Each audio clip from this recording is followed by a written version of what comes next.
execution does not proceedings, it was argued that the instant application is not one asking for a stay of execution, but for adjournment of proceedings sine die.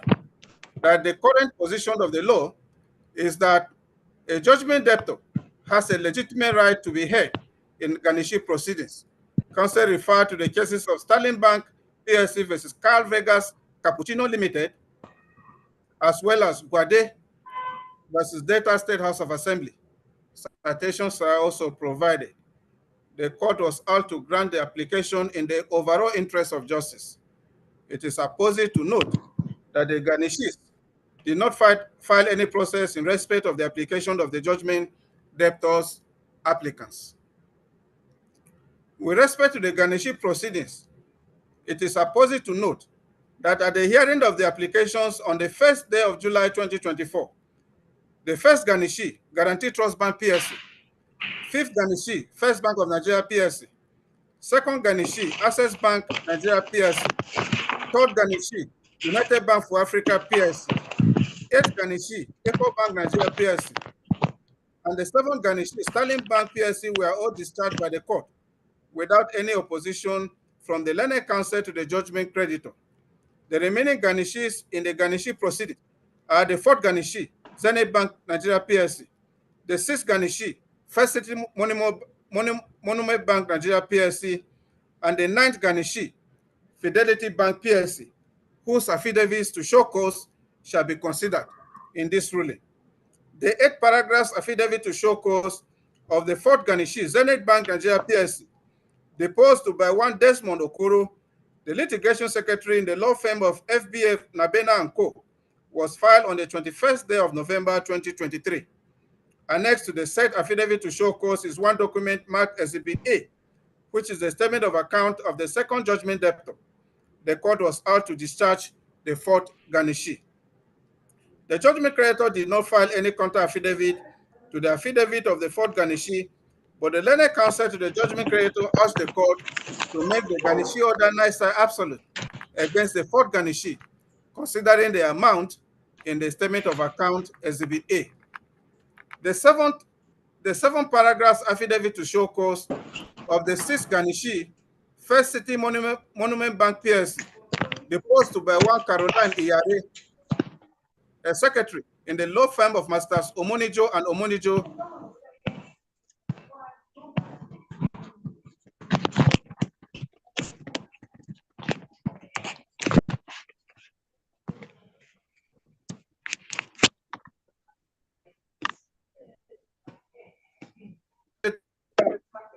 who did not file any counter.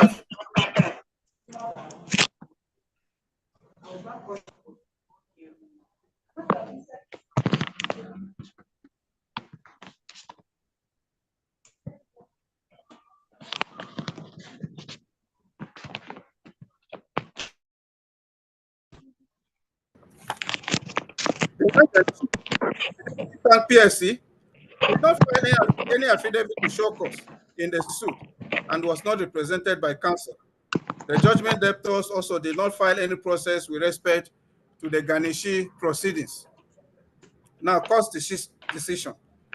I have considered the application of the judgment debtors seeking for an order of this honorable court to adjourn the garnishee proceedings in this suit sine die, pending the hearing and determination of the application before the Court of Appeal in appeal number CS/PH/121M/2024. I have also carefully looked at the various affidavits and the exhibits in respect of the application. The sole issue for determination is as crafted by the learned counsel for the judgment debtors applicants, which is whether the judgment debtors applicants have made out the case to be entitled to the grant of the relief sought in this application. It is obvious from the depositions in the affidavits of the judgment debtors applicants and the grounds of the application that having been dissatisfied with the ruling of this honorable court, delivered on the 26th day of April 2020,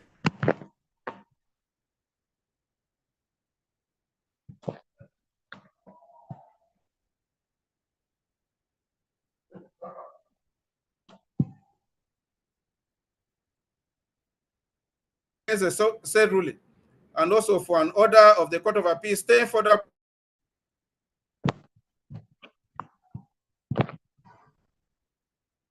and determination of the appeal. See Exhibit FISA 1 annexed the affidavit in support of the application. I've seen from the court processes in respect of this application that the judgment debtors applicants are neither asking for a stay of execution nor stay of the instant proceedings. What they simply want this court to do is to adjourn the suit without a definite date in view of the pendency of the application for leave to appeal against the ruling of this honorable court. This clearly brings the instant application for adjournment within the discretion of the court. The onus is therefore on the judgment debtors applicants to give satisfactory reasons in the affidavit why the court's discretion should be exercised in their favor. See the case of Senator Mohammed Ali Ndumi versus the Federal Republic of Nigeria. Federal Republic of Nigeria. Citation is provided. In situating the facts in the instant suit to the loan issue identified for determination, this court has seen that the main grounds of the judgment debtors applicants is that if the instant proceedings are not adjourned sine die, any decision of the Court of Appeal in appeal number CA/PH/121M/2024 may be rendered nugatory. I do not think that the mere filing of an application before the Court of Appeal seeking for leave to appeal against the ruling of this honorable court delivered on the 26th of April 2024 is enough cogent reason to adjourn the instant garnishee proceeding sine die.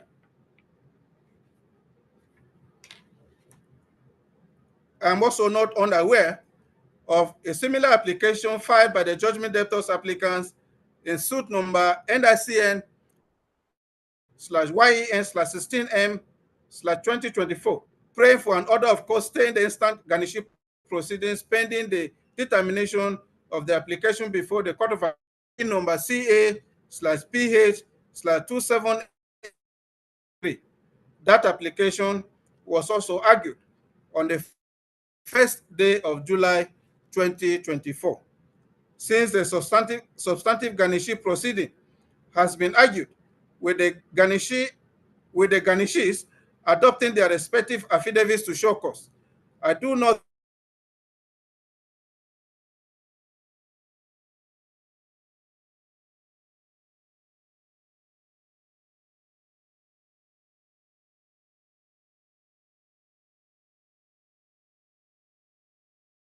that it will serve the interest of this is so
opposite to restate that having discharged the first, second, third, fifth, seventh, and eighth garnishees on the first day of July 2024, the only garnishees left in the proceedings are the fourth garnishee, Zenith Bank PLC, sixth garnishee, First City Monument Bank PLC, and the ninth garnishee, Fidelity Bank PLC. With respect to the fourth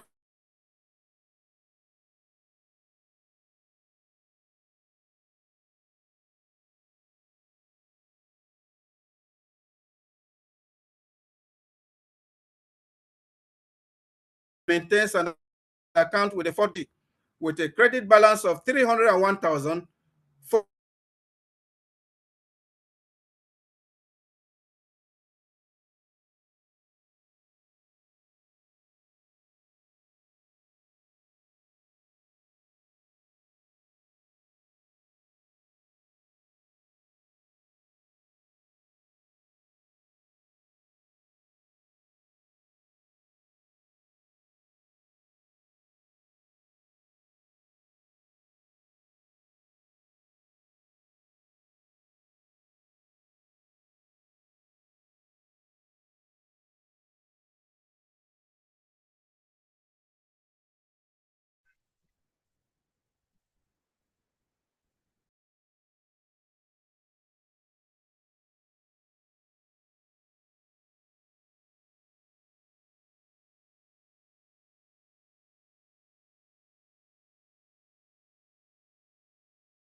Hello, Austin. Is the court still giving the ruling?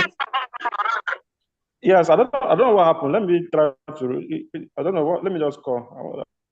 So no, it's happening because I want happened. also. Maybe it's network. Yes. Hello, Austin. Hello. Yes, I can hear you. I want to also put up an appearance for Zenith Bank, so I need to be on record. Zenith Bank and Fidelity. Zenith Bank. Yes.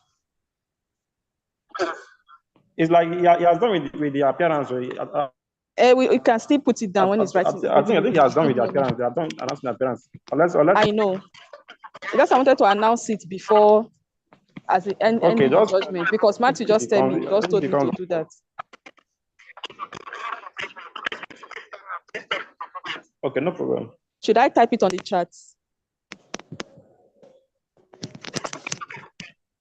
No, don't type it. Just hear me now, please. You seem to be having network issue. Yes, my lord. Okay, sorry about that. The network seems to be.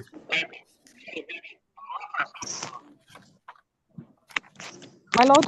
Let me take the concluding part of that ruling, because I got to a point before the network ceased.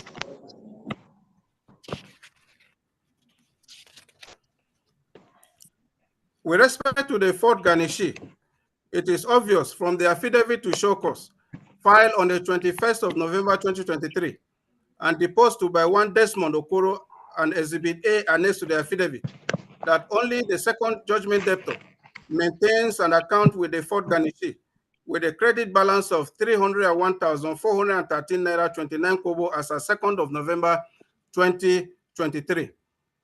In view of the disclosure by the fourth garnishee and considering that the money standing to the credit of the second judgment debtor with the fourth garnishee is insufficient to satisfy the judgment debt, the fourth garnishee, Zenith Bank Nigeria PSC, is hereby discharged. For the ninth garnishee, I have seen that even though the ninth garnishee did not file any affidavit to show cause, the judgment creditor on his part failed to establish before the court that the judgment debtors maintained any account with the ninth garnishee. He also failed to establish that the ninth garnishee has in its custody any money of the judgment debtors sufficient to satisfy the judgment sum. In the circumstance, the ninth garnishee, Fidelity Bank PSC, is hereby discharged. For the sixth garnishee, I have considered the positions in the affidavit to show cause of the sixth garnishee filed on the 20th day of November 2023 and the annex Exhibit 1, which is the statement of account of the third judgment debtor, indicating a credit balance of 15,531,212 naira 34 kobo as a second day of November 2023. Since the amount disclosed by the sixth garnishee is sufficient to satisfy the judgment sum, it is the considered view of the court that this is an appropriate situation to invoke the provisions of Order 51, Rule 8, Sub B, and Order 64, Rule 8, Sub 3 of the rules of this honorable court, and mandate the sixth garnishee to pay the judgment sum into an interest-yielding account in the name of the Chief Registrar of this honorable court, pending any decision of the Court of Appeal. This will better serve the interest of justice and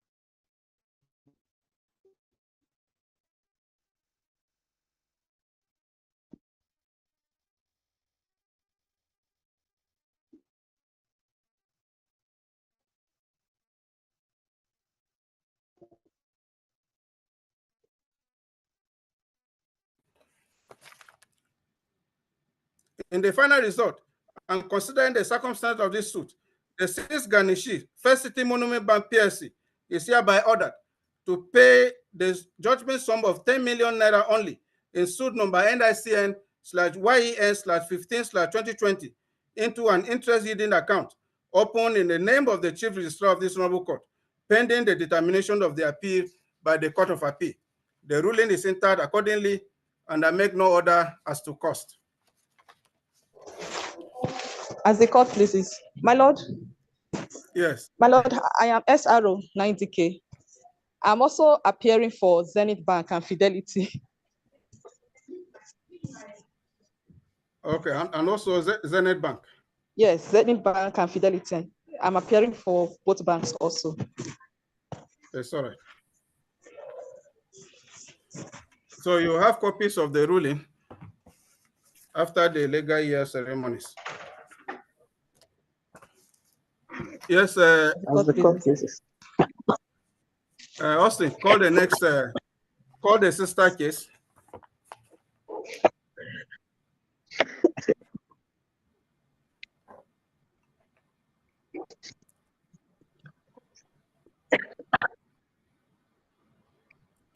Austin, you need to unmute yourself.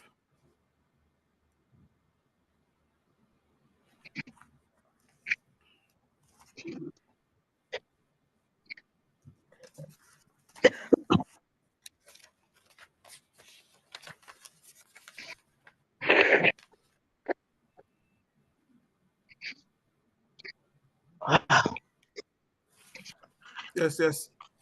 Okay, suit number NICN/YEN 16M/2024 between Comrade Stanley Sunday, 1. Comrade Princeway Nna, 2. Comrade Morista Idibra, 3. Ambawe A. Ambawe, 4. Operational Trustee of Senior Staff Nigeria, Fisan. My lord, parties all accept, my lord. Yes, who are the counsel in this one?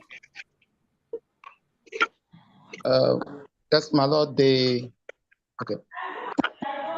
judgment creditor respondent is also present, sir.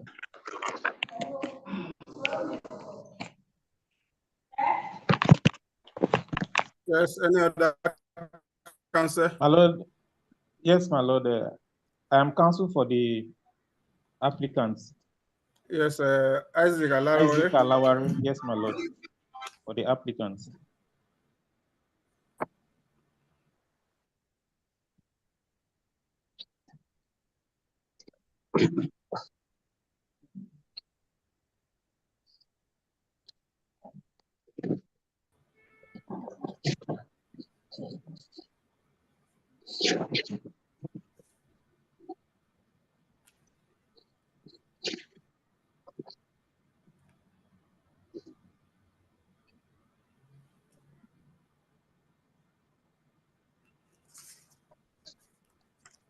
Abiodun Daria, you're not involved in this one. Yes, my lord. The Ghanishes, I don't think they are parties to this suit. That's why I didn't want to announce my appearance. It's okay. Most great. This is the cost ruling. This is a ruling in respect of the application filed by the judgment debtors applicants on the 16th of May 2024. I'm praying for the following reliefs. 1, an order staying the garniship proceedings in suit number NICN/YEN/33M/2023 commenced in relation to the judgment sum in suit number NICN/YEN/15/2020 pending the determination of the appeal initiated by the motion for leave to appeal in appeal number CA/PH/278M/2023 now pending before the Court of Appeal Port Harcourt Division. And for such further order or orders, the court may deem fit to make in the circumstance. The grounds for the application are as follows. 1, the respondent hearing was the claimant in suit number NICN/YEN/15/2020, wherein the judgment sum of 10 million naira was awarded against the applicants who were the defendants in the said suit.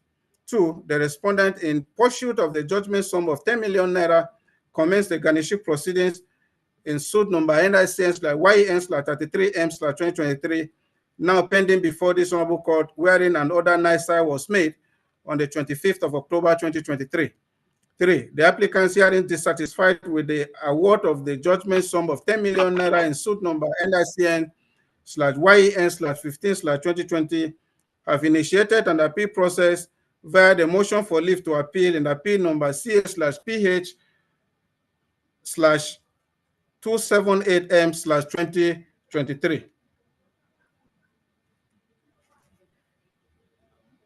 4, that the ground of appeal in the proposed notice and ground of appeal annexed to the further affidavit in support of the motion for leave to appeal raises a jurisdictional issue against the judgment of this honorable court delivered in the suit number NSCN/YEN/15/2020.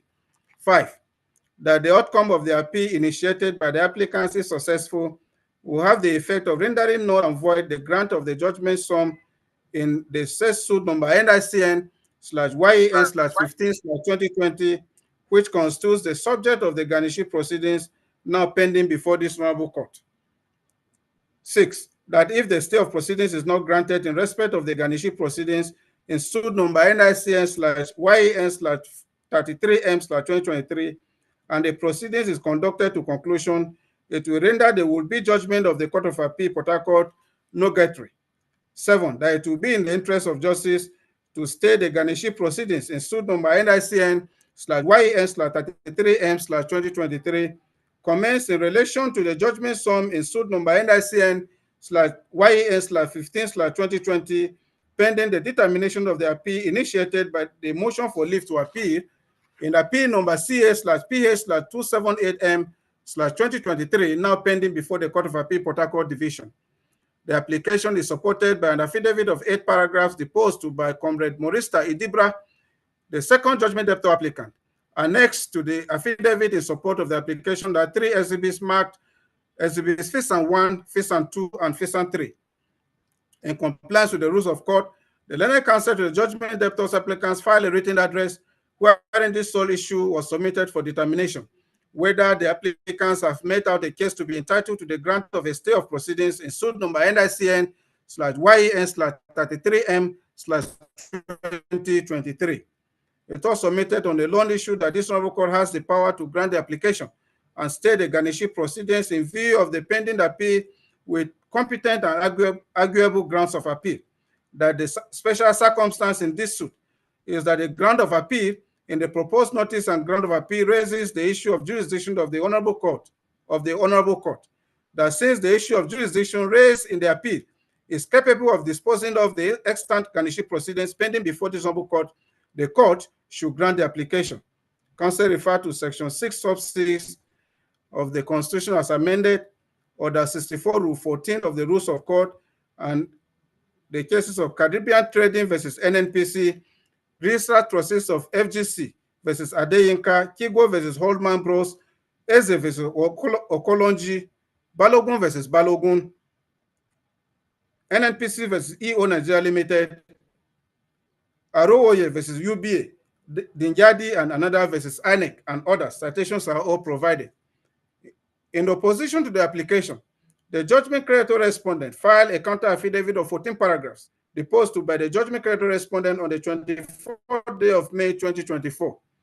The learned counsel to the judgment creditor respondent also filed a written address wherein this loan issue is submitted for the court's determination, whether from the circumstances of this case, this application is not unfounded, an abuse of court process, not grantable and liable to be struck out.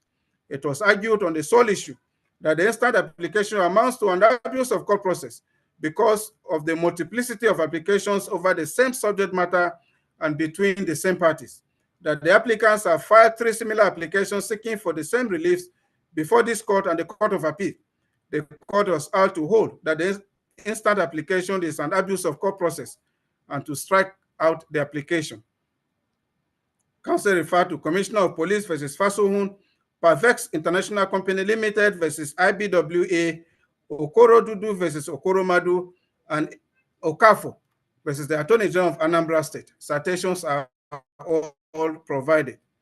It was further submitted that garnishee proceedings are separate proceedings and the mere filing of an appeal does not ipso facto operate as a stay of execution of the decision or judgment appeal against, that the judgment debtors applicants cannot stay the execution of the garnishee order because the garnishee proceeding is between the judgment creditor and the garnishees. They therefore lack the capacity to appeal against the garnishee order NICI made by this honorable court. The court was asked to dismiss the instant application with the cost of 500,000 naira. It is pertinent to note that the judgment debtors applicants filed a reply on points of law on the 27th of May 2024 on the submission of the learned counsel to the judgment creditor respondent that the instant application is an abuse of court process. It was replied that the three applications in CA/PH/121M/2024, NICN/YEN/33M/2023, and NICN/YEN/16M/2024 do not seek the same relief of adjourning the garnishee proceedings, that there are no multiple applications before the court. Hence, the instant application is not an abuse of court process because the parties, the subject matter, and the relief sought, as well as the issues for resolution, are not the same. On the contention of the judgment creditor respondent that an application for stay of execution does not stop garnishee proceedings, it was argued that the instant application is not one asking for stay of execution, but stay of proceedings in suit number NICN/YEN/33M/2023, that the current position of the law is that the judgment debtor has a legitimate right to be heard in garnishee proceedings, referring to the cases of Sterling Bank versus Carl Vegas, Cappuccino Limited, and Guade versus Delta State House of Assembly. Citations are all provided, as well as the decision of this honorable court in suit number NICN/YEN/21M/2023, Narebo Fon Ororo Esquire versus Civil Service Commission, Delta State, and others, delivered on the 26th of April 2024. The court was urged to grant the application in the interest of justice. Now, court's decision. Having poured over the motion on notice for stay of garnishee proceedings, the various affidavits, the exhibits, as well as the written submissions of both learned counsel, the issue for determination is as formulated by the applicant's counsel, which is whether the applicants have made out a case to be entitled to the grant of a stay of proceedings in suit number NICN/YEN/23M/2023. I have seen from the grounds of the application and the depositions in the supporting affidavit that the application is predicated on the main reason that since the judgment debtors applicants have filed an application before the Court of Appeal in appeal number CA/PS/278M/2023 against the judgment of this honorable court delivered in suit number NICN/YEN/15/2020, the instant garnishee proceedings should be stayed so as not to force a fait accompli on or a state of helplessness on the Court of Appeal. While Exhibit Fisan 1, annexed to the affidavit in support of the application, is a copy of the garnishee order NISA made on the 25th of October 2023. Exhibits Fisan 2 and Fisan 3 are the processes filed at the Court of Appeal in appeal number CA/PH/278M/2023.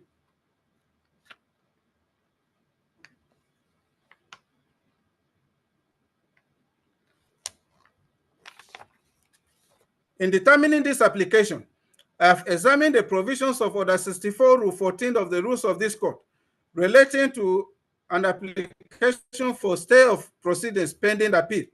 The said provision states as follows, and I quote, 14.1, where a matter is ongoing and a party is applying for a stay of proceedings pending appeal, the party shall in the application for stay of proceedings, A, file an application for stay of proceedings pending appeal, B, pay for the compilation of records of proceedings for which the party is seeking stay of proceedings, C, exhibit certified true copies of the record of proceedings for which the party is seeking stay of proceedings pending appeal, and exhibit evidence that there is a valid appeal before the Court of Appeal. D, exhibit evidence that the appeal has been entered in line with the appropriate rules of the Court of Appeal, and E, exhibit evidence that the party has been granted leave by the Court of Appeal, where leave is required either by law or by the rules of the practice or the practice directions of the Court of Appeal. Sub 2, where all the requirements in sub 1 of this rule have been satisfied, the court may grant or refuse to grant the application for stay of proceedings after taking into consideration the provisions of Section 47 of the Act. End of quote. The law is banal that an applicant in an application for stay of proceedings pending appeal has a responsibility to convince the court to exercise its discretion in his favor, because such an application is normally not granted as a matter of course. The applicant must therefore establish the existence of special or exceptional circumstances, such as the preservation of the race so as not to be destroyed before the appeal is determined, and the pendency of a valid appeal. See the case of Government of Abia State versus Maurice Walton Nigeria Limited and others. Citation is provided. Having been notified of the processes before the Court of Appeal in appeal number CA/PH/278M/2023, it is incumbent on this honorable court to take steps to preserve the race in this suit, which is the judgment sum of 10 million naira awarded in favor of the judgment creditor respondent in suit number NICS/YAN/15/2020. The appropriate order to make in the circumstance is to order the judgment sum to be paid into an interest-yielding account in the name of the Chief Registrar of this honorable court, pending the hearing and determination of the appeal. Since the order has been made in the sister case with suit number NICN/YEN/33M/2023, mandating the 6 garnishee in the suit, FCMB, to pay the judgment sum into an interest-yielding account opened in the name of the Chief Registrar of this honorable court, pending the hearing and determination of the appeal. This application is now odious and academic. The court cannot grant the instant application so as not to make conflicting orders, because the order in suit number NICS/YES/33M/2023 is itself a conditional stay pending the appeal. In the circumstance, I do not find merit in the application, and the loan issue is resolved against the judgment debtors applicants. The application is accordingly refused and struck out. Ruling is entered accordingly, and I make no order as to cost.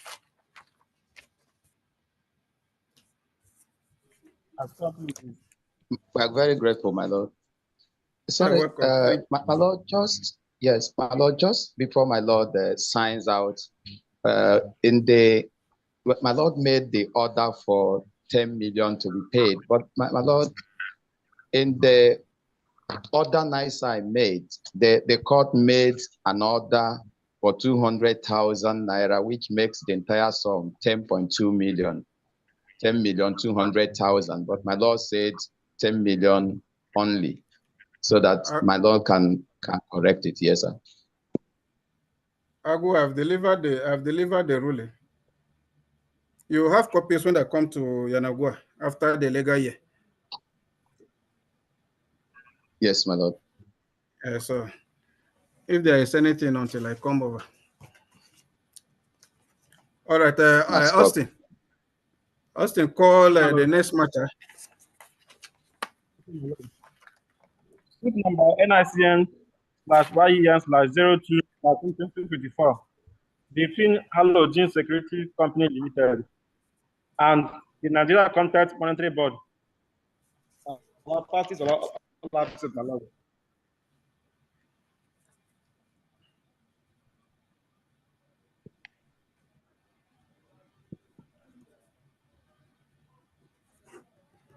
Yes, who are the counsel? Yes, counsel. Yes, counsel.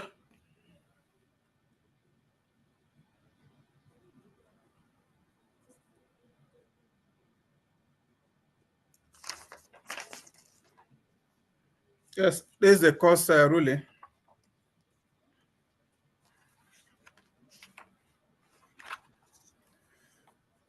This is a ruling in respect of the notice of preliminary objection filed by the defendant applicant on the 16th day of May 2024. The objection is brought pursuant to Order 17, Rule 1, Sub 4B of the Rules of this Honorable Court 2017, Section 5, Sub 1 of the Arbitration and Mediation Act 2023, and under the inherent jurisdiction of this Honorable Court. It prays the court for the following reliefs. One, an order of this Honorable Court upholding the arbitration clause as a term of the contract executed between the claimant and the defendant on the 6th of September 2021. Two, an order of this Honorable Court striking out this suit for want of jurisdiction for failure of the claimant to exhaust the internal dispute procedure before instituting this suit in this court, or in the alternative, an order of this honorable court referring this suit to arbitration and staying the proceedings pending the hearing and determination of the suit by arbitration. And 3, for such further order or other orders as this honorable court may deem fit to make in the circumstances. The 2 grounds for the application are as follows. 1, Article 12, sub 2 of the contract between the parties contains a clause that any dispute, conflict, or claim shall first be settled amicably through direct discussion or by arbitration. And 2, the claimant failed to exhaust the internal dispute procedure before instituting this suit in this court. In support of the notice of prior objection is an affidavit of 5 paragraphs deposed to by one Victor Eibio, a legal officer in the Directorate of Legal Services in the defendant applicant. Annexed to the supporting affidavit is one document marked Exhibit A. The defendant applicant equally supported the application with a written address wherein counsel distilled this issue for determination, whether the parties are bound by the arbitration clause contained in the contract between them. While arguing the loan issue, learned counsel for the defendant applicant submitted that the jurisdiction is the pillar upon which a case before a court stands, and once it is shown that the court lacks the jurisdiction to entertain a matter, the foundation of the case is destroyed. The limits of the legal power or authority of a court is circumscribed by the statute or act under which the court is constituted. Counsel referred to Elelu Habib versus Attorney General of the Federation and Oduko versus Government of Ebonyi State. Citations are provided. Learned counsel reproduced the provisions of Section 2 sub 1, 3 sub 1, and 5 sub 1 of the Arbitration and Mediation Act 2023, as well as Article 12 sub 2 of Exhibit A, and argued that since the parties in this suit voluntarily entered into the contract containing the arbitration clause, they are bound by the arbitration clause in the contract. The court was ought to uphold and enforce the arbitration clause in the contract entered into by both parties, because the claimant failed to fulfill a condition precedent to the institution of the suit, and the appropriate order to make is to either strike out the suit or refer the parties to arbitration and stay the proceedings pending the hearing and determination of the dispute by arbitration. In opposition to the notice of prior objection, the claimant respondent filed 5 paragraphs counter affidavit deposed to by Ambrose Tekeme, a zonal supervisor of the claimant respondent, on the 23rd of May 2024. Annexed to the counter affidavit are processes filed at the High Court of Rivers State in suit number BYHC/YHC/CIV/57/2023, collectively marked Exhibit 1. The claimant respondent also filed a written address wherein these 2 issues are submitted for determination. 1, whether in the circumstances of this suit, parties are bound by the pleadings and processes before the court.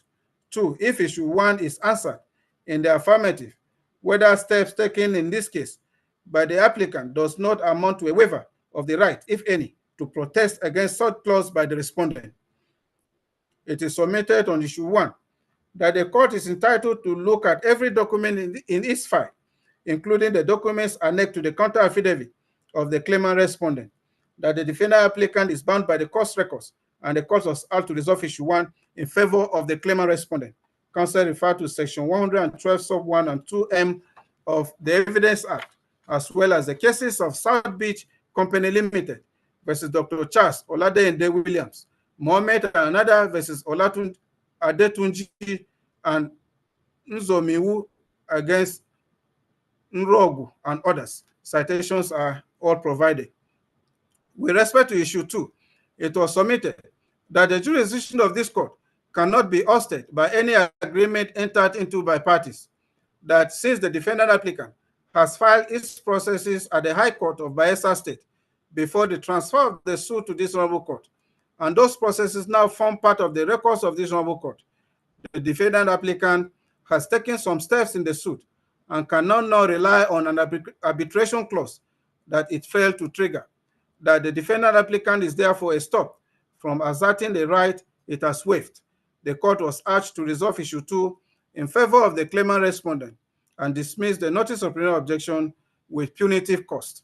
Counsel referred to Obembe versus Wemabot Estates Limited, Oyeruba and Onada versus Olokpa, and Alpha versus Atai. Citations are provided. The claimant respondent also filed a further and better counter affidavit of 3 paragraphs deposed by Esther Olomokia Ambrose Tekeme, to which is annexed an exhibit marked Exhibit 1 on the 28th day of May 2024. At the hearing of the suit on the 3rd day of July 2024, the learned counsel for the claimant respondent submitted by way of adumbration that the further affidavit and reply on points of law of the defendant applicant were filed out of time without any application for regularization of the processes. The court was out to strike out the said processes. It was further submitted that since the defendant applicant has not filed defense in the suit, the instant application amounts to a demurrer, which has been abolished pursuant to Order 30 Rule 2 Sub 1 of the rules of this honorable court.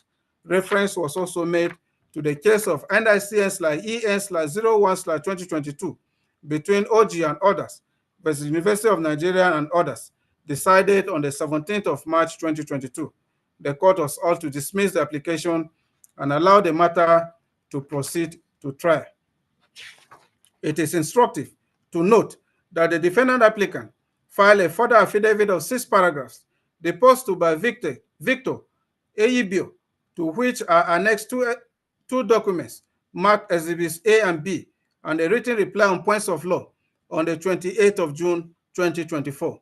Learned counsel posited in the written reply on points of law that since the only admissible secondary evidence of a public document is a certified true copy of the document, and the documents annexed to the processes of the claimant respondent are not satisfied, being core processes of the High Court of Bayelsa State, they are inadmissible in evidence.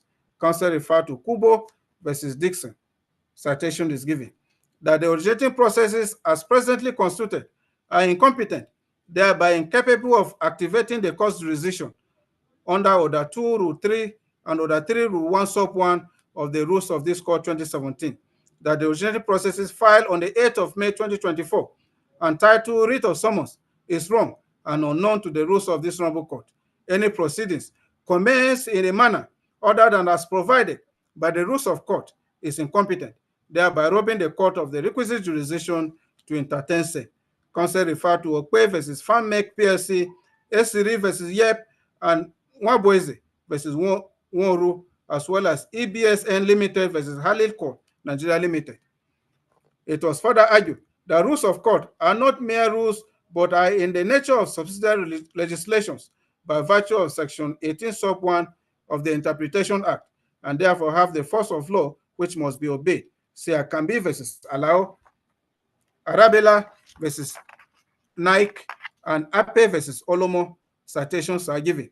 The court was ought to decline jurisdiction in the matter pending the hearing and determination of the dispute between the parties by arbitration. Now, court's decision. I have carefully considered the processes filed by the parties for and against this application, the arguments canvassed by counsel, as well as the adumbrations made by both counsel when the application was argued on the 3rd day of July 2024.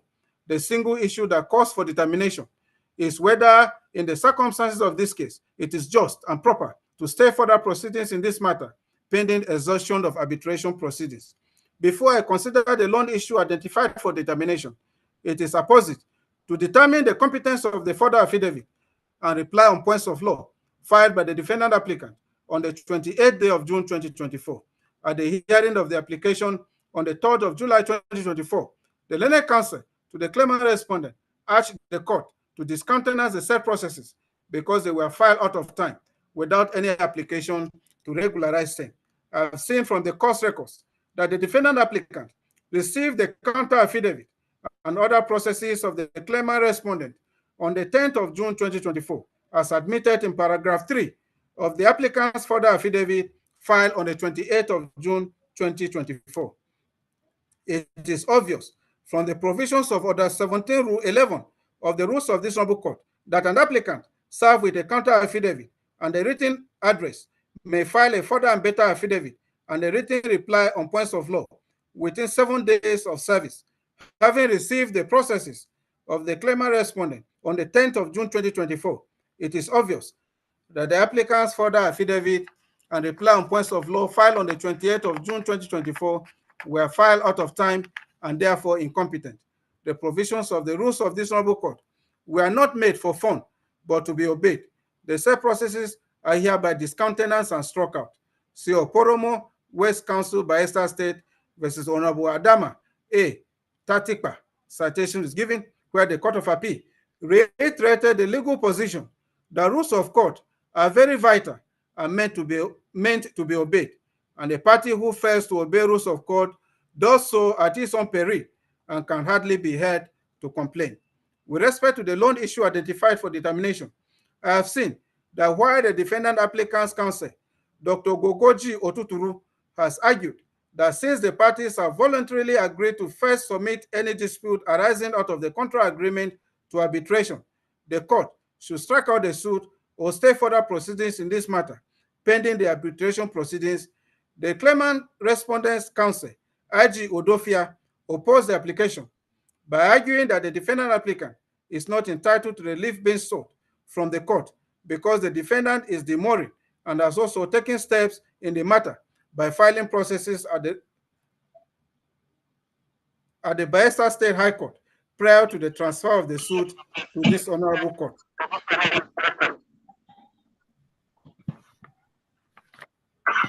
In determining this application, it is important to look at the provisions of the contract agreement in issue vis-a-vis the position of the law regarding arbitration. Article 12, sub 2 of the agreement between the parties, which is Exhibit A, annexed to the affidavit in support of the notice of preliminary objection, provides as follows, and I quote, any dispute, conflict, or claim which shall arise out of or in relation to this contract or the interpretation or implementation of the contract shall first be settled amicably through direct discussions of NCDMD and the contractor.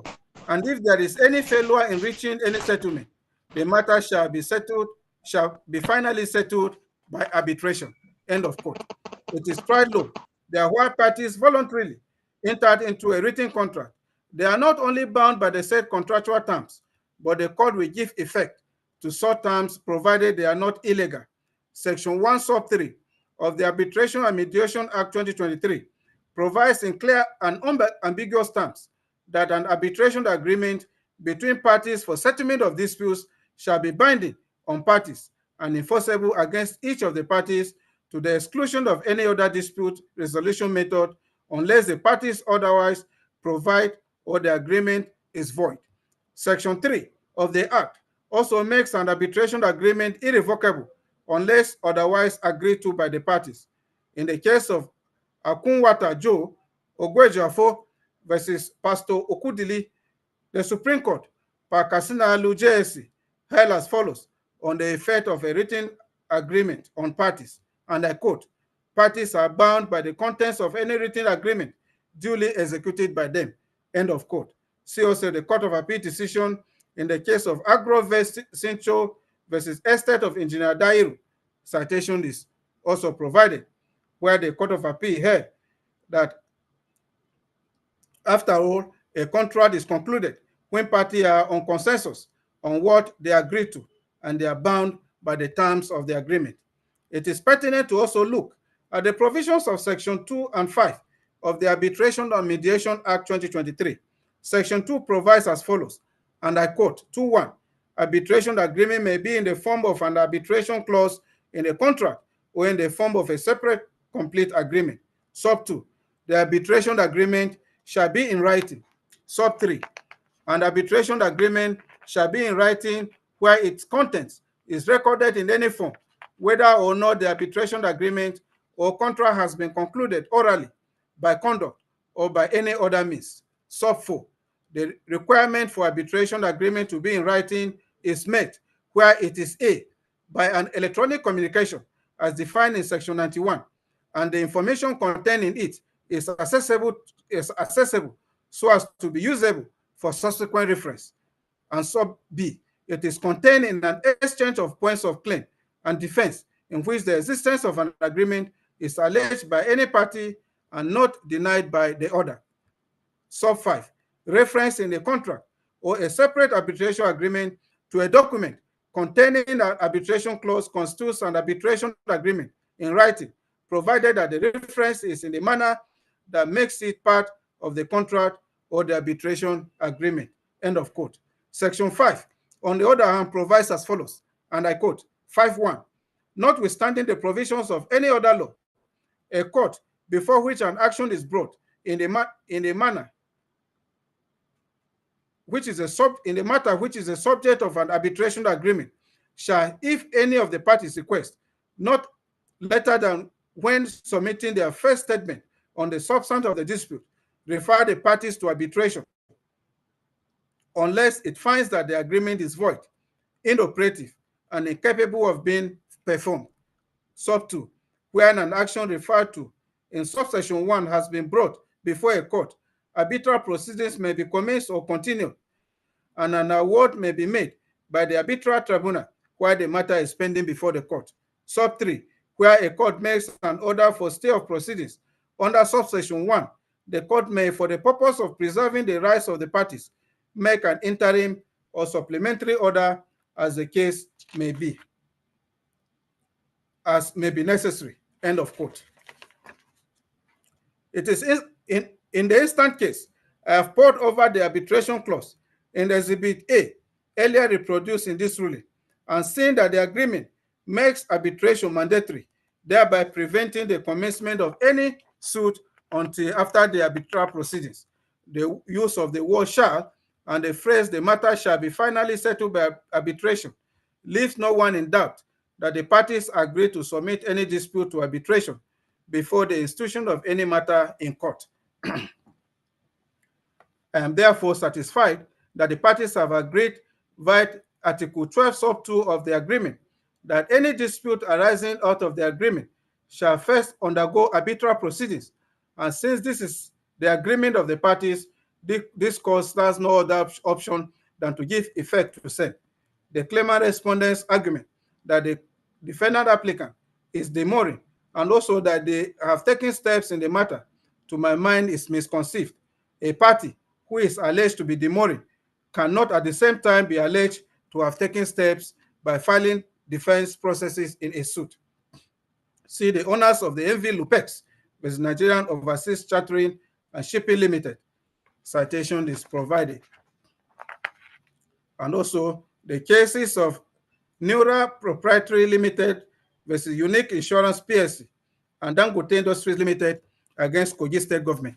Citations are also provided. Since the arbitration clause in the said labor contractual agreement entered into by the parties is explicit and there is no time limit within which disputes can be referred to arbitration, I find that this application is meritorious and same should be granted. Consequently, the loan issue is resolved in favor of the defendant applicant, and the appropriate order to make in the circumstance is that of stay of proceedings of this suit to allow the parties explore arbitration. Relief 1 and the alternative reliefs 2 sub 2 are hereby granted. The proceeding in this suit is hereby stayed pending the arbitration proceeding. Ruling is entered accordingly, and I make no order as to cost. I'll stop leaving.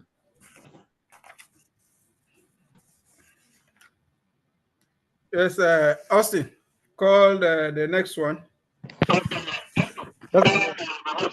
Okay, my lord.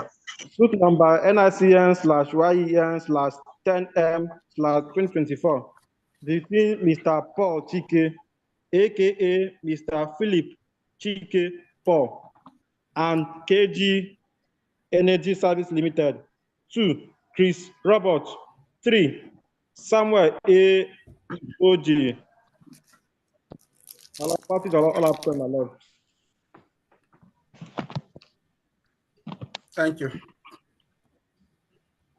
Who are the counsel? My lord, T.O. Monday, appearing for the applicant judgment debtor. T.O. Monday, on a Monday. Yes, my lord.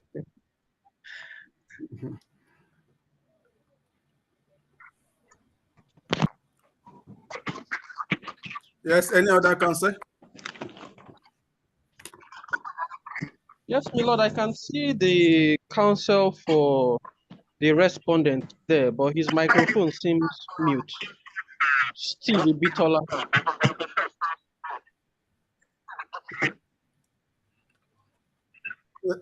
Austin, is Ibitola with us? Yes, my lord. Okay.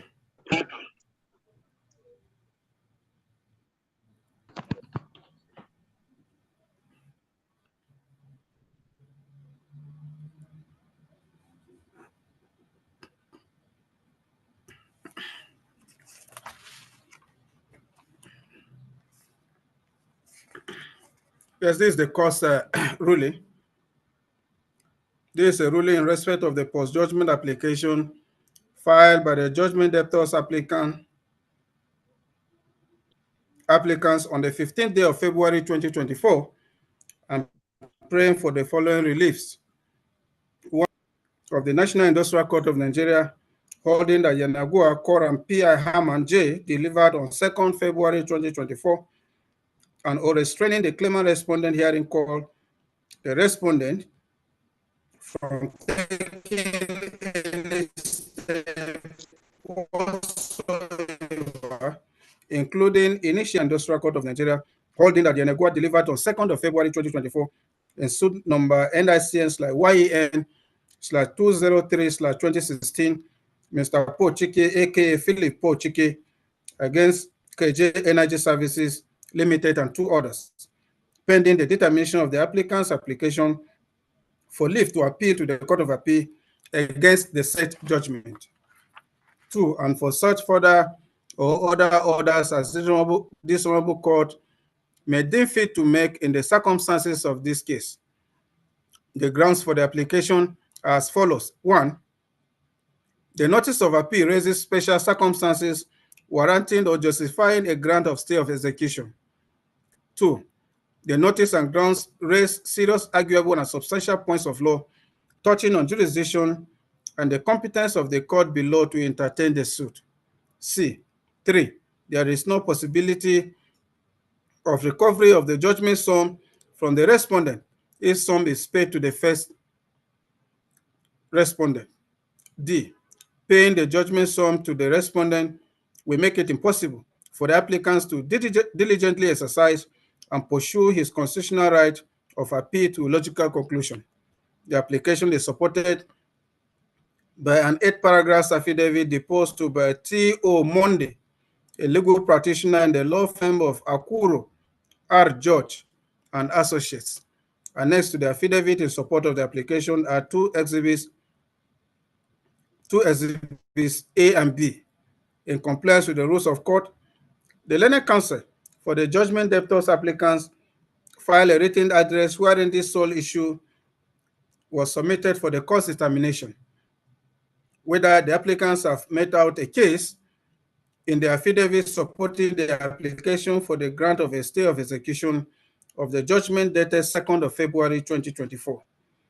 It was submitted on the loan issue that all courts of record have the inherent power to grant an application for stay of execution, and that the exercise of such discretionary power must be predicated on the overriding need to do justice and equity to the parties, having regard to their competing rights. That the grant or refusal of an application for stay of execution is based on the existence of special and exceptional circumstances, such as 1, where the refusal of the order of stay will destroy the subject matter of the proceedings or force upon the court, especially the Court of Appeal, a situation of complete helplessness or render nugatory any order or orders of the Court of Appeal. 2, where a refusal will, one way or the other, paralyze the applicant's constitutional right of appeal. 3, where the grounds of appeal raise substantial issues of law, especially issues of jurisdiction or some recondite points of law. And 4, where interlocutory appeal, if successful, will dispose of the entire proceeding. Counsel referred to Eze versus Okolonji, General Oil Limited versus Oduton, Sodende versus Registered Trustees of the Ahmadiyya Movement in Islam, Vaswani versus Savalak, Martins versus Nikana Foods, and Owena Bank Nigeria PLC versus Olatunji. It was further argued that in the circumstance of this case, if the judgment is allowed to be executed while the appeal is pending, it will render nugatory any outcome of the appeal, thereby foisting on the appellate court a situation of complete helplessness. That by Order 1, Rule 5 of the Court of Appeal rules, and appeal includes an application for leave to appeal. That since there is an application for leave to appeal before the Court of Appeal, and the proposed notice and grounds of appeal raise substantial issues relating to the jurisdiction of this court, the application should be granted in order to preserve the race pending the hearing and determination of the appeal. The court was urged to grant the application in the interest of justice. Counsel referred to the cases of Yusuf versus Edun, Ajomale versus Yaduat, Acho versus Aduku, Al Maruf versus Awoyemi, SGB Nigeria Limited versus Aina, Kala Niger versus Lead Merchant Bank Limited, TSA Industry Limited versus Kema Investment Limited, NASA and Team Associates versus NNPC, and Eastern Breweries versus Inwan. Citations are all provided. The judgment debtors applicants also filed a further affidavit of 7 paragraphs deposed to by T.O. Monday, to which is annexed one document marked Exhibit B on the 26th of February 2024. In opposition to the application, the judgment creditor respondent filed a counter affidavit of 31 paragraphs, to which are annexed 4 documents marked Exhibits P1 to P4 on the 15th of March 2024. In the supporting written address, the learned counsel for the judgment creditor respondent, who identified only one issue for determination, ended up arguing 3 issues. The sole issue identified in the written address is whether from the facts deposed in the supporting affidavit and the counter affidavit and exhibit therein, the judgment debtors applicants have made out a case that will warrant the exercise of this court's discretion in favor of this application. It was argued on issue 1 that since the processes filed by the judgment debtors applicants at the Court of Appeal and the instant application were not served on the judgment creditor respondent personally, the said processes, including the application, are incompetent, that a breach of the rules of court is not a mere irregularity, but a fundamental defect that touches on the foundation of the appeal and the instant application, thereby robbing the court of jurisdiction to entertain same. The court was urged to strike out the instant application. It was further submitted that the grant of the instant application is within the discretion of the court, which is not exercised as a matter of course, but on the basis of sufficient facts placed before the court, that a party who is in disobedience of the court is not entitled to the exercise of the court's discretion in his favor. The judgment debtors applicants have the burden of showing that the grant of the stay of execution will not result in the determination of the subject matter of the appeal, and also that there will be no injustice to the judgment creditor respondent.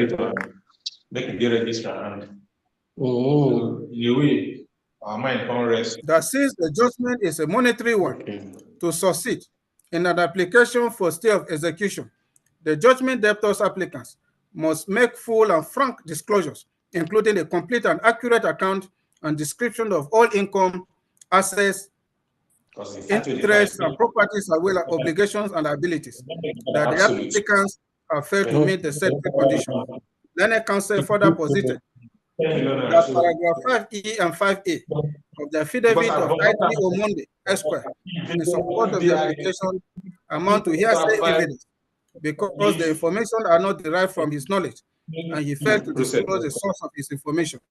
The court was urged to discountenance and strike out the affidavits in support of the application.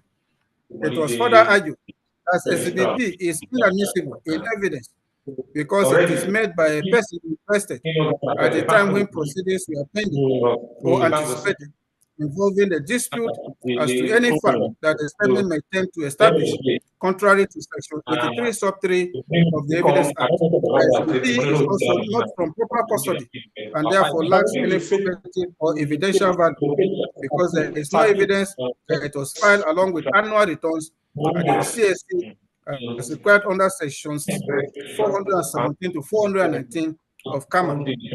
By the provisions of Order 64, Rule 8 sub 3 of the Rules of this Honorable Court 2017, which requires the court to adopt a balanced justice in order to cater for the interests of the contending parties. The court can make an order for the payment of the judgment sum into an interest-yielding account in a reputable bank.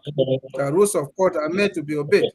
The court was urged to refuse the application with cost. It is apposite to note that the judgment debtors applicants file a 4-paragraph affidavit deposed to by Samuel A. Iboje, together with a written reply on points of law on the 6th of April 2024. It was further argued in the written reply address that by Section 30 of the Court of Appeal Act, an application for leave to appeal filed at the Court of Appeal as in the instant case qualifies as a pending appeal, upon which an order for stay of execution can be granted. It was further replied that the court has a primary duty to grant the application for stay of execution in order to preserve the race and not force on the appellate court a state of helplessness. It was further argued that this court cannot pronounce on the competence of the processes filed and pending before the Court of Appeal. That a special or exceptional circumstance exists where there is a likelihood that execution of the race will destroy the subject matter of the proceedings at the appellate court or force upon the appellate court a situation of complete helplessness, such that if the appeal succeeds, there could be no return to status quo. That if the judgment sum in question is paid to the judgment creditor respondent, it will be difficult to recover same in the likelihood the appeal succeeds. It was further posited that the arguments of the respondent's counsel with regard to the service of the processes go to no issue, and the cases cited and relied upon are inapplicable to this suit, because the counsel S.O. Ibitola has not filed any notice of withdrawal from representing the respondent in the Court of Appeal. The address of service includes the address of the legal practitioner, referring to the case of Amechi vs. Governor of Rivers State. Citation is given.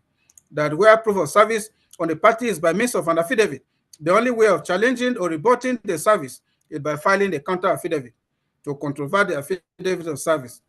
The purpose of an affidavit of service is to prove that the process has been brought to the notice of the litigant whose presence is required in court to answer to any process filed against him. That since the judgment debtors applicants have appealed against the judgment, they cannot be said to be in contempt of court, referring to Mobile OLPSC versus Hassan. Citation is also provided. That the affidavit deposed to by T.O. Monday Esquire did not offend the provisions of the Evidence Act and are therefore competent. The witness or deponent sees or the facts of the case can depose to an affidavit in an action. The court was urged to discountenance the submissions and case law authorities cited and relied upon by the judgment creditor respondent and grant the application for stay of execution pending the determination of the applicant's appeal. Now, court's decision. Having considered the motion on notice for stay of execution filed by the judgment debtors applicants on the 15th day of February 2024, the various affidavits, the exhibits, as well as the written submissions of both learned counsel, the loan issue for determination is as identified by the learned counsel to the judgment debtors applicants, which is whether the applicants have made out a case in the affidavit in support of the application for the grant of a stay of execution of the judgment dated 2nd of February 2024. It is apparent from the grounds of the application and paragraph 3, 4, 5,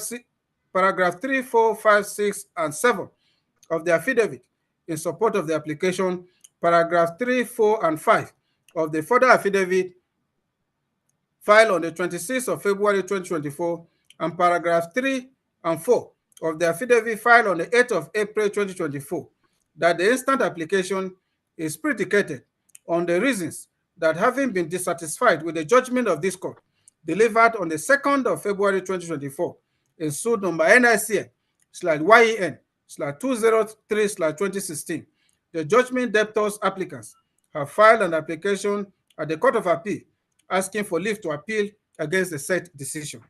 That since the proposed notice of appeal raises serious and substantial points of law touching on jurisdiction and the competence of the court to entertain the suit, and if the enforcement of the judgment is not stayed, any successful appeal will be rendered nugatory. In view of the issue of the jurisdiction raised in the appeal, the court should grant the application. The principles for the grant of an application for a stay of execution, as the one being considered by the court, have been reiterated in so many cases, including the case of Integrated Nigeria Limited versus Zomaform Nigeria Limited. Citation is given, where the Supreme Court held as follows, Appendix 21 to 22, paragraph D to B of the report, and I quote, what is to say, execution of the judgment. This is the postponement, halt, or suspension of a judgment of a court. It is settled law that a stay of execution of a judgment will only be granted by the court if it is satisfied that there are special or exceptional circumstances to warrant doing so. The reason being that the law is that a judgment of a court of law is presumed to be correct and rightly given until the contrary is proved or established. The courts have refused to make it a practice of depriving the successful litigant of the fruits of his success in court. See Martins versus Nekana Food Nigeria Limited, Martins versus Nekana Food Limited, Shodende versus Trustees in Islam, Vaswani Trading Company versus Savalak, Ahmadi and others versus Chuku and others. Ordinarily, for an unsuccessful litigant to succeed in an application for stay of execution of judgment, he must show clearly that there exist special or exceptional circumstances showing the balance of justice in his favor. It is, however, tried law that the grant or refusal of a stay of execution of judgment by court is purely discretionary, though the discretion must be exercised both judicially and judiciously, but certainly not arbitrarily. End of quote. See also Tai Ajomale versus John, Etapkemi Yaduat and another, and Lagos State Development and Property Corporation versus City Mark West Africa Limited. Citations are provided. Section 47 of the National Industrial Code Act 2006 and Order 64 Rule 2 sub Rule 8 sub 2 and 3 of the rules of this provide that the mere filing of an appeal and an application for stay cannot operate as a stay of execution. Order 64 Rule 13 sub 2 of the rules of this court 2017, which provides for the filing of an application of this nature, states as follows, and I quote, where a party is satisfied with the decision of the court and seeks to appeal to the Court of Appeal, such a party shall, in the party's application to the court for stay of execution of the judgment or order, A, file a notice of appeal, B, pay for compilation of records of proceedings, C, exhibit certified true copies of the judgment or order the party is appealing against, D, exhibit evidence that the appeal has been entered in line with the appropriate the practice direction of the Court of Appeal, and that there is a valid appeal before the Court of Appeal, and E, exhibit evidence that leave has been granted by the Court of Appeal, and where leave is required, either by law or by the rules of the Court of Appeal. End of quote. I have seen that Exhibit A, annexed to the application, is the application for leave to appeal against the said judgment, which was filed at the Court of Appeal on the 13th day of February 2024, and given the P number CA/PH/45M/2024, Exhibit B, annexed to the further affidavit filed on the 26th of February 2024, is the first judgment debtor applicant's annual report and audited financial statements for the year ended December 31st, 2023. It is pertinent to note that there is nothing before the court to show that leave to appeal has been granted as required by Section 243 sub 3 of the 1999 Constitution as amended, and records compiled and transmitted to the Court of Appeal and the main appeal entered as required under the provisions of Order 64 of the rules of this honorable court.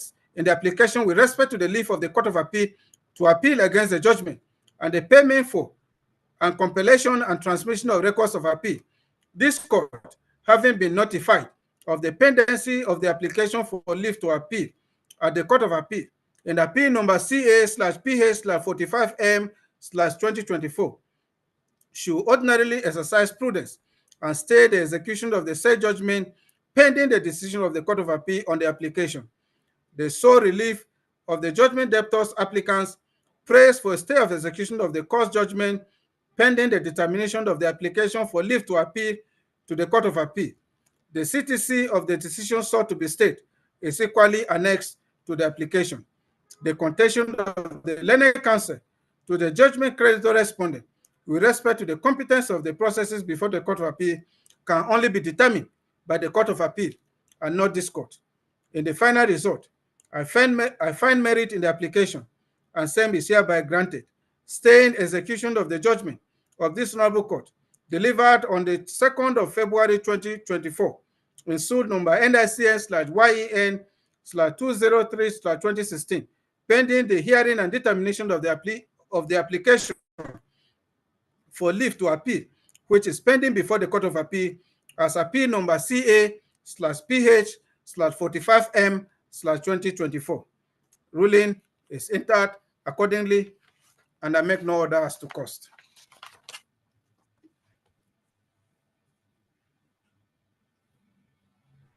As court pleases. As the court pleases. We're most grateful, my lord. You're welcome. You have copies of the rulings after the court's legal year ceremonies.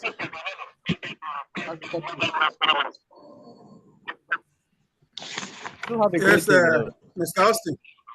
Thank you. Yes, my lord. Mr. Austin, yes, call the last one. Okay. Suit number NICS/YEN/14M/2024. Case between Sunday Retail and 50 others. And Government of Bayelsa State, 1. Attorney General of Bayelsa State, 2. Bayelsa State Universal Basic Education Board, 3. My lord, parties are all absent, my lord.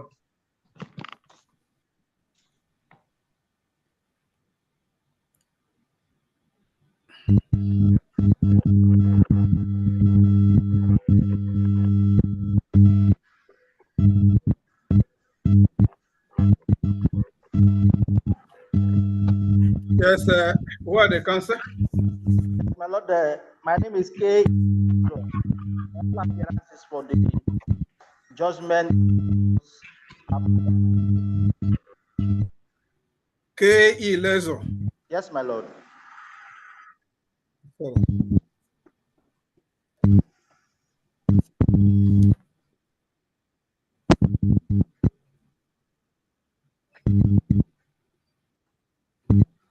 Yes, any other counsel?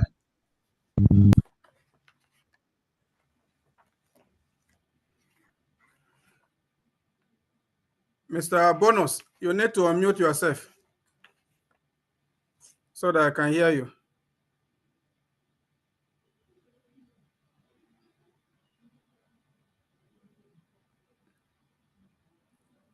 Yes.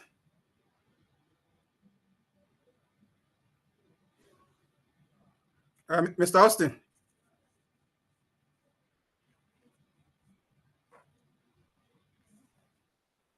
Yes, Austin, can you hear me?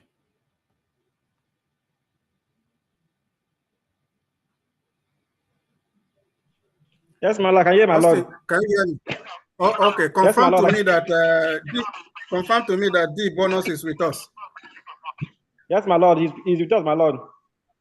All right, thank you. I can see him here, but his audio is muted.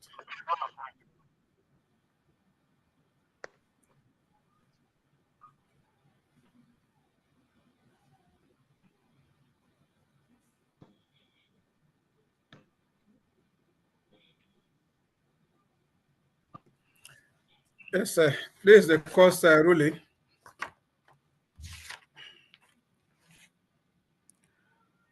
This is a ruling in respect of the application filed by the judgment creditors applicants on the 30th day of April 2024 and pray for the following reliefs. 1, an order granting leave to the judgment creditors applicants to apply to vary orders 3 and 4 made by this honorable court in the judgment delivered on the 26th of February 2021 by Honorable Justice P.I. Hamman of the National Industrial Court of Nigeria in Port Harcourt, Rivers State, in suit number NICN/PHC/09/2014 between Sunday Reche and 50 others against Bayelsa State Government and 2 others. 2. An order of this honorable court varying orders 3 and 4 of the judgment delivered on 26th of February 2021 by Honorable Justice P.I. Hamman of the National Industrial Court of Nigeria sitting in Port Harcourt, Rivers State, in suit number NICN/PHC/09/2014 between Sunday Reche and 50 others against Bayelsa State Government and 2 others, to wit, it is hereby declared that claimants are still in the service of the first and second defendants and are entitled to all their unpaid salaries and allowances till date.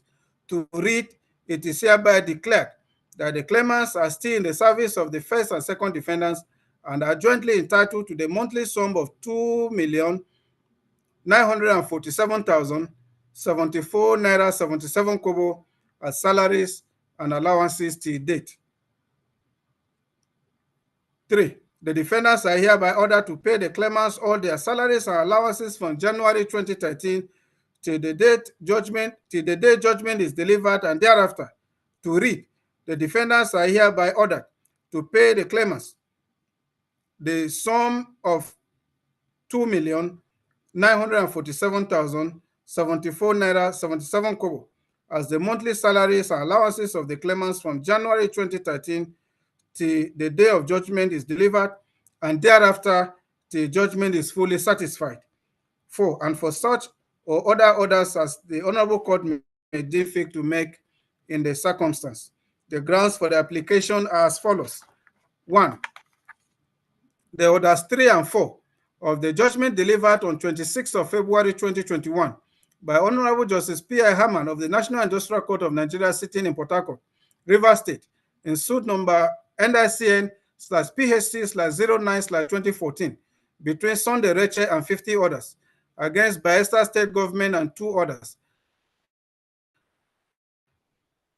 are ambiguous and unascertainable as to the quantum of salaries and allowances the judgment creditors applicants are entitled to attain by the judgment and must be located in the judgment before it can be enforced.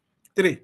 That the judgment in the aforementioned suit failed to specifically state the quantum of the salaries and allowances of the judgment creditors applicants, which has posed a challenge in enforcing the monetary sum in the said judgment in suit number NICN/PHC/09/2014 between Sunday Reche and 50 others versus Bayelsa State Government and 2 others.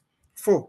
The judgment creditors applicants herein were employed as level 8 step 2 teachers, level 7 step 2 teachers, and level 4 step 2 cleaner of the third judgment debtor respectively, as shown in their appointment letters. 5.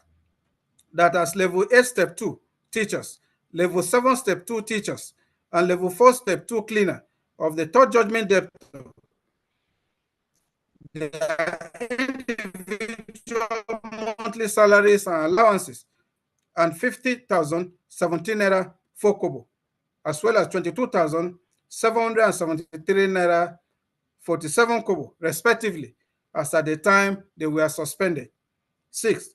The collective monthly salaries and allowances of the judgment creditors applicants amount to the sum of 2,947,074 naira 77 kobo. 7. The judgment creditors applicants made this computation from the payroll sheets / vouchers of the third judgment debtor respondent, and the judgment creditors applicants had equally written to the judgment debtors respondents to confirm or object to the computation, but the judgment debtors respondents have remained silent about it. 8. That this application is imperative to give the judgment of the Honorable Court a force of law and enforceability. 9. That the judgment creditor applicants who are law-abiding citizens of the country should not be deprived of the fruits of their judgment. And 10. The judgment debtors respondents will not be prejudiced by the grant of this application. The application is supported by an affidavit of 23 paragraphs deposed to by Okpako O. Godwin, the second judgment creditor respondent. Annexed to the affidavit in support of the application are 4 exhibits marked Exhibits A, B, C, and D. In compliance with the rules of court, the learned counsel to the judgment creditors applicants file a written address wherein this sole issue is submitted for the court's determination, whether from the grounds of this application, this honorable court does not have requisite power to grant the reliefs or orders sought herein. It was submitted on the loan issue that this honorable court has the power to grant the application because there are exceptions to the general principle that a court becomes functus officio after delivering judgment in a matter, that the cause orders in the judgment sought to be varied, are vague and ambiguous as to the quantum of salaries and allowances of the judgment creditors, thereby making it difficult to enforce the said judgment.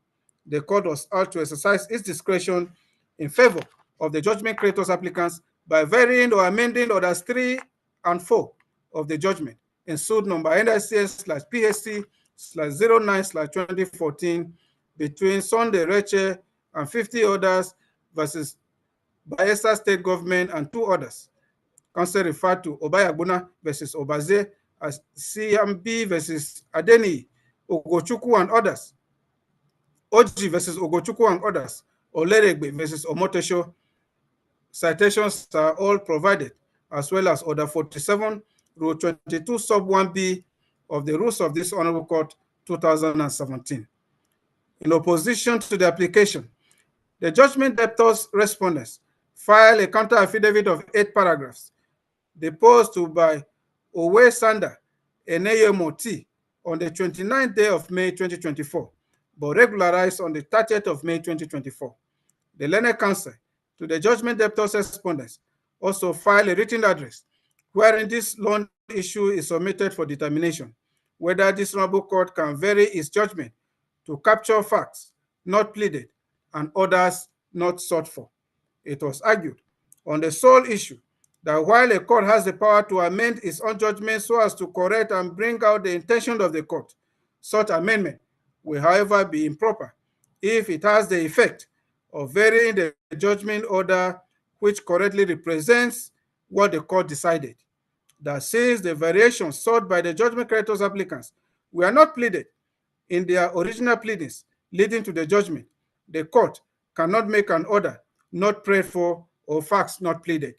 The court cannot therefore make out a case outside the evidence and pleadings of the parties. The court was out to strike out or dismiss the application in its entirety. Counsel referred to Nikon versus PIE Company Limited, Casimo versus NNPC, Osikaro versus Ishekiri Land Trustee, and Skybank PLC against Akimpelo. Citations are all provided. It is pertinent to note that the judgment creditors applicants file a further and better affidavit of 7 paragraphs deposed to by Okpako O. Godwin, the second judgment creditor applicant, together with a reply on points of law on the 10th day of June 2024. On the submissions of the learned counsel to the judgment debtors respondents in paragraph 3.3 and 3.4 of their written address, it was replied that the letters of employment of the judgment creditors applicants, which were admitted in evidence, indicate clearly their grade levels and entitlements. That since in law, the letters of employment are the bedrock of the relationship between the employer and the employee, with respect to the terms and conditions of the engagement, the court should act on the said letters of employment in this suit as the best evidence of their contents, and they also speak for themselves. Counsel referred to MAJ versus Positive and others. Breo Shipping Nigeria Limited against FI, Onwadike Company Limited and another. Okonko versus Cooperative and Commerce Bank Nigeria PLC and others. And Organ and others against Nigeria Liquefied Natural Gas Limited and another. It was further submitted that since the judgment debtors respondents did not deny the grade levels of the judgment creditors applicants as contained in the affidavit in support of the application, they are deemed to have admitted those facts, and the court is entitled to act on such uncontroverted facts. See CBN versus Jubri and others. Citation is given. The court was urged to discountenance the submissions of the judgment debtors' respondents and grant the application in the interest of justice. Now, court's decision. I have carefully considered the motion on notice filed by the judgment creditors applicants, together judgment creditors applicants on the 30th day of April 2024, including the various affidavits, the exhibits, as well as the written submissions of both learned counsel. The sole issue for determination is formulated by the learned counsel to the judgment creditors applicants, which is whether from the grounds of this application, this honorable court does not have the requisite power to grant the relief or other sought hearing. I have seen from the grounds of the application and the supporting affidavit, as well as the further and better affidavit filed on the 10th of June 2024, that the instant application is predicated on the need to vary orders 3 and 4 of the judgment of this honorable court delivered on the 26th of February 2021 in suit number NIC/PHC/09/2014 with a view to clearing the alleged ambiguities in the said reliefs, which have made it practically impossible for the judgment creditors applicants to enforce the said judgment. See paragraphs 5, 6, 7, 8, 9, 10, 11, 12, 13, 14, 15, 16, 17, 18, 19, 20, 21, and 22 of the affidavit in support of the application, and paragraph 3, 4, 5, and 6 of the further and better affidavit filed on the 10th day of June 2024. I have seen that Exhibit A, annexed to the affidavit in support of the application, is a judgment of this honorable court delivered on the 26th day of February 2021 in suit number NICS/PHC/09/2014, which the judgment creditors applicants are urging the court to vary reliefs 3 and 4. It is therefore pertinent to reproduce the said relief 3 and 4 for the purposes of clarity. 3. It is hereby declared that the claimants are still in the services of the first and second defendants and are entitled to all their unpaid salaries and allowances till date. 4. The defendants are hereby ordered to pay the claimants all their salaries and allowances from January 2013 till the day judgment is delivered and thereafter. The judgment creditors applicants are by this application urging the honorable court to vary the said reliefs 3 and 4 to read as follows, and I quote, it is 3, it is hereby declared that the claimants are still in the service of the first and second defendants and are jointly entitled to the monthly sum of 2,947,074 naira 77 kobo as salaries and allowances till date. 4. The defendants are hereby ordered to pay the claimants the sum of 2,947,074 naira 77 kobo as the monthly salaries and allowances of the claimants from January 2013 till the day judgment is delivered, and thereafter till judgment is fully satisfied. Let me also make this very important point, that the said release 3 and 4 granted by the court are in line with the claims of the claimants. Judgment creditors have prayed the court in their release 3 and 4 as contained in the amended complaint and amended statement of facts filed on the 21st of July 2020 for a declaration that the claimants are still in the service of the first and second defendants and are entitled to all their unpaid salaries and allowances till date, and an order compelling the defendants to pay the claimants all their salaries and allowances from January 2013 till the day of judgment is delivered, till the day judgment is delivered and thereafter. So they simply got what they asked for from the court, having not claimed any specific sums of money as their salaries and allowances. The court could not have embarked on the cloister justice to make specific monetary orders in the judgment. With respect to the powers of a court to vary its judgment or order, the extent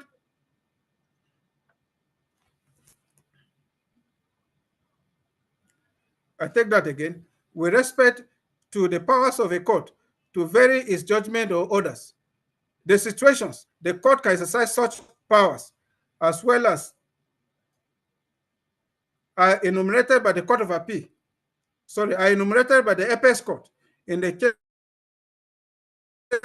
of Eleazar Obioha versus Innocent Ibero and another, where the Apex Court, part Igu JSC, held as follows at pages 37 to 39, paragraph F to B of the report, and I quote, "The general principle of the law is that after a judgment has been passed and entered, even if it is a consent judgment entered under a mistake, that court cannot set it aside otherwise than in a fresh action brought for the purpose, unless 1, there has been a clerical mistake or an error arising from an accidental slip or omission in the judgment, or 2, the judgment as drawn up does not correctly represent what the court actually decided or intended to decide, and in either of which cases the application may be made by a motion in the action. See Ainsworth versus Wilding, and in Riswe Melo versus Sway. Accordingly, the court has clear inherent jurisdiction to amend or vary its own order or judgment so as to carry out its own meaning, and where the language used has been doubtful, to make it plain. See Lowry versus Lees, Orunkunkwo versus Etebu, Omona versus Okorewe, Adigun and others versus Attorney General of Oyo State and others, and Orthopedic Hospitals Management Board against Apugu and Sons. It has to be emphasized, however, that this jurisdiction is limited only to situations where 1, there is a clerical mistake in the judgment or order. 2, it is necessary to do so to carry out the court's own meaning and to make the same plain. I think it necessary to stress that such an error or omission as aforesaid must be an error in expressing the manifest intention of the court, and the correction can only be made on motion.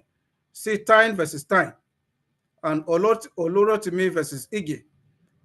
But where there is no ambiguity in the judgment or order of a court which calls for interpretation, construction, or clarification, or any attempt to impose such contrary interpretation will amount to varying the judgment or order which correctly represents what the court decided and is erroneous on point of law." End of quote. See also the cases of Jacob of Venseri and another versus Ojo Osagede and another, Sahid Rauf Kerere Ekun versus Monsuru Alao Awolabi, and Mobeko Petroleum Company Limited versus First Bank of Nigeria PSC and others. It may also be important to draw attention to the provisions of Order 47, Rule 22 of the Rules of this Honorable Court, 2017, under which the instant application is brought. Order 47, Rule 22 provides, and I quote, 1, the court may so motu, or on application of any party affected, correct, rescind, or vary its order or ruling. A, erroneously sought or erroneously granted in the absence of any party affected by it. B, in which there is an ambiguity or patent error or omission, but only to the extent of such ambiguity, error, or omission. C, granted as a result of a mistake common to the parties. Sub 2, the court may also so motu, or on application of any party affected, rescind any order or judgment or ruling granted or made in the absence of that party. The court may rescind that judgment made in error. End of quote. There is therefore no doubt that this honorable court has the inherent power or jurisdiction to vary its decision, so long as the basis for doing so are in line with the preconditions enumerated in the rules of court reproduced above. Having delivered judgment in favor of the judgment creditors applicants with clear orders mandating the judgment debtors respondents to compute and pay them their salaries, of what use is the judgment if they cannot take benefits from sale? Since the judgment debtors respondents have failed to comply with the terms of the judgment since its delivery on the 26th of February 2021, I hold the considered view that the judgment creditors applicants are at liberty to do the computation and serve same on the judgment debtors for any objection or objections. Exhibit B annexed to the affidavit in support of the application are salary payrolls of the various schools where the claimants taught. Exhibit C is the monthly computation of the salaries / allowances of the judgment creditors applicants. And Exhibit D is a solicitor letter of Flourish Legal Consult dated 18th of March 2024, which forwarded the computation to the chairman of the Bayelsa State Universal Basic Education Board for verification. There is no indication that the board challenged the computation made by the judgment creditors applicants. It is also important to note the powers of this honorable court to interpret its judgment for the purpose of clearing any ambiguity or uncertainty, or to ascertain the meaning of or the intent of any word used in the judgment as provided in Order 47, Rules 23, 24, and 25 of the Rules of this honorable court 2017. As apt as the instant application is, considering the circumstances of the case, let me, however, make the point that the instant application seems self-defeating, because I have seen that the learned counsel to the judgment creditors applicants have unilaterally and without leave of court gone ahead to change or substitute one of the parties in the substantive judgment with a new party. The judgment in suit number NICL/PHC/09/2014, Exhibit A, is between Sunday Rachel and 50 others against 1, Bayelsa State Government, 2, Bayelsa State Universal Basic Education Board, and 3, Mr. Walton, Liverpool. The judgment creditors applicants have surreptitiously removed the name of Mr. Walton, Liverpool, and replaced them with the Attorney General of Bayelsa State as the second respondent, while the SY second defendant, the Bayelsa State Universal Basic Education Board, is now the third respondent in the instant application. The Attorney General of Bayelsa State was not a party to the substantive suit, and so cannot be brought into the suit at this post-judgment stage without leave of court being sought and obtained. The law is right that a judgment cannot be enforced by or against a person not in the original suit unless as authorized by the court. See the case of Mr. Pius Owewe Mike and Mr. Patrick Edem Achibon against Elder David Okon. Citations are given. In the circumstance, I do not find merit in the application because the Honorable Attorney General of Bayelsa State, who is the second respondent in this application, cannot be made to comply with a judgment that he was not a party to, since the judgment creditors applicants have unilaterally gone ahead to alter the names of the parties in the substantive judgment without first seeking or obtaining the leave of court. The application is unmeritorious and liable to be struck out. The loan issue is resolved against the judgment creditors applicants, and the application is accordingly refused and struck out. Ruling is entered accordingly, and I make no order as to cost.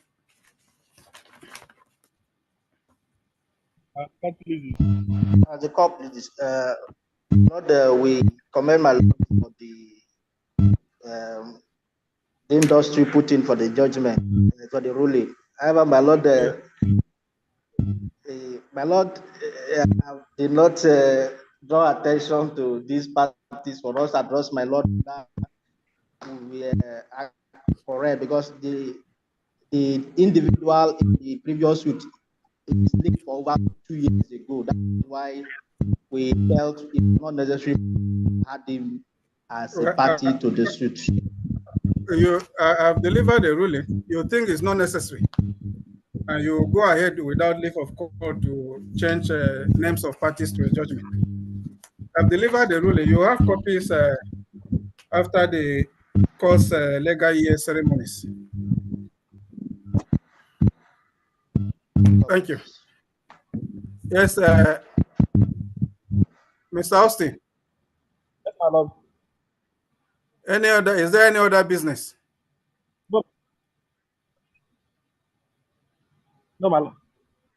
Okay, that is all. No, All my right, lord. thank Yeah, you. my lord. All right, thank you. Have a nice day. Bye-bye.